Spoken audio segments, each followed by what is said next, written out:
Hey everyone, Justin here from the Bill Coors Wellness Center, coming at you with a new stretch and mobility break.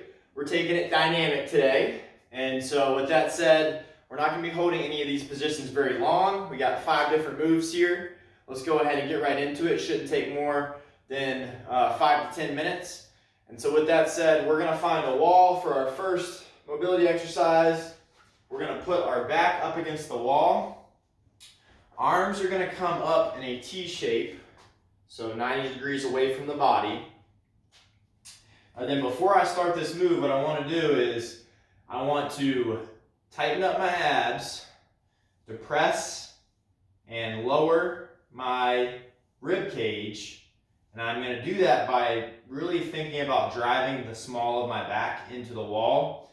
Arms are going to come up, and then one complete rep of this, head is going to come flat against the wall as well. One complete rep of this is going to be bringing the back of the hands to the wall. Then I'm going to try to come up as much as I can without letting the small of my back or my ribs flare.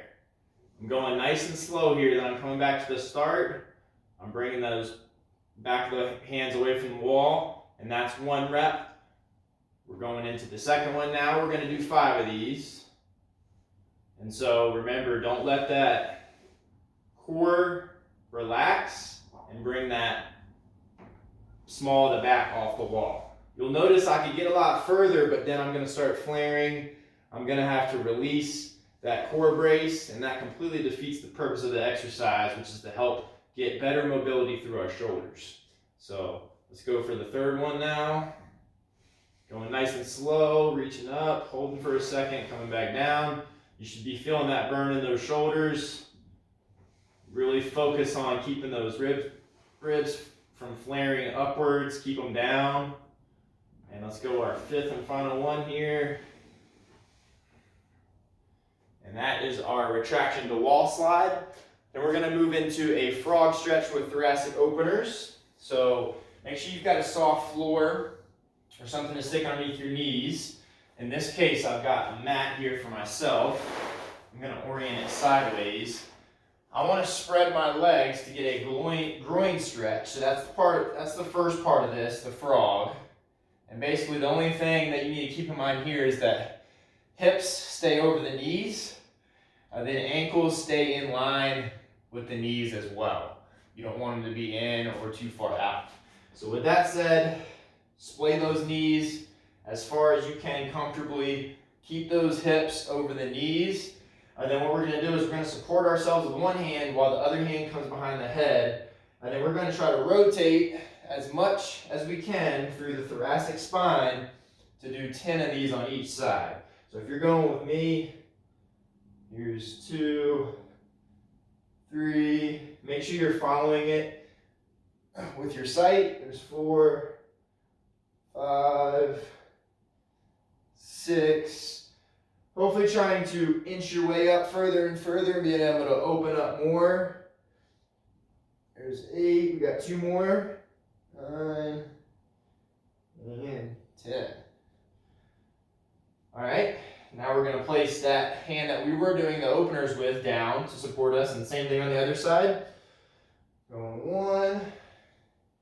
Make sure those hips stay in line with the knees. There's 2, 3, 4, 5, halfway, 6, 7, 8, 2 more, there's 9, and 10. Hands come down, slowly walk those knees back in, get them underneath you, and then we're going to stay down in this position for our next mobility exercise, which is going to be on all 4s. We're doing a fire hydrant. Got my F's all mixed up. Fire hydrant to glute kickback. So what we're going to do is we're going to open the leg. We're going to make sure we got wrists stacked underneath shoulders and the knees are stacked underneath hips. Then we're going to raise this leg as if we were a dog at a fire hydrant. From here, it's really important that you keep your core nice and tight. So I don't want to relax and rotate at all. All the motion's coming from the hip. And we're going to do 5 in each position. So we're gonna come up and we're gonna rotate it slowly back, keeping that core braced, squeezing the glute here in this glute kickback position, and then we're coming down. So that's 1. We're doing 5 of that combo. So open up, slowly rotating it around directly behind me, squeezing my glute while my core stays nice and braced. Coming down, let's go for number 3. Holding each position for a second or 2. Don't overarch the back. Bringing it down. Let's go for our 4th one. And down, and last one. Squeeze, squeeze, squeeze. And then same thing on the other side. So I'm kicking that. I'm first gonna brace, then I'm gonna bring that knee up, then I'm kicking it behind me, squeezing that glute, bringing it down. There's 1. Here's 2. Nice, slow and controlled. Squeeze, squeeze, squeeze. Rotate it around. Squeeze here as well. We got 2 more. And last one. And then come on down. Shake it all out. Then we're going to work our way up to standing. Next thing we're going to do is we're going to take a hip width stance. We're going to do a hinge to a deep squat to a overhead reach from the bottom of that squat. So what I want you to do is hinge at your hips, keep the knees relatively straight, feet are hip width apart, toes slightly pointed outwards. We're going to grab the big toe. We're going to pull ourselves down. In this position, I'm going to have my arms on the inside of the legs. I want to push. I'm going to pick one arm to start with, rotate it up, then the other's going to follow, elbows as straight as I can get, and then I'm standing up.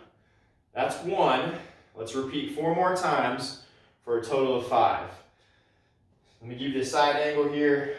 So we're going to hinge, we're going to reach for the toes, we're going to grab them, we're going to pull down, we're going to pry out, we're going to raise one arm straight up, elbows as straight as you can get it, then the other arm's going to come up, and then we're going to stand up.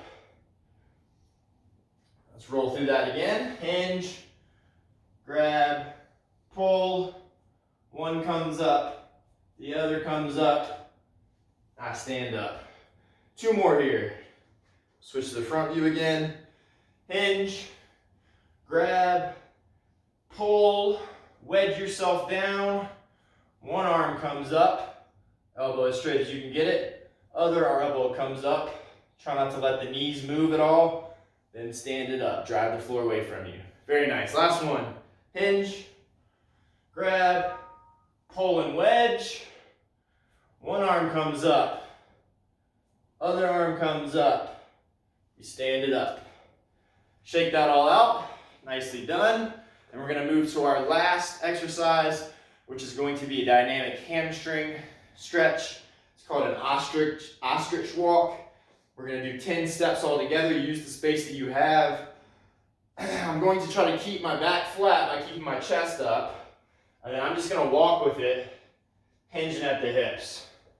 4, 5, just going all the way through until I get a total of 20, 10 on each side. It's okay if the background's a little bit, but I want you to try to fight that as much as you can. Going heel to toe as you reach, heel to toe, reach, heel to toe, reach. Let's do a couple more. So try to make it smooth. Don't give up your back completely. And then that is it for our full body dynamic stretch and mobility break. Hopefully you're feeling a lot looser for that. And this would be a really good routine to do really any time of day, but especially before you go and do any sort of workout, whether that be strength training or cardio. So hopefully you enjoyed that one, and happy holidays to you if you're watching this before Thanksgiving, and we'll see you next time.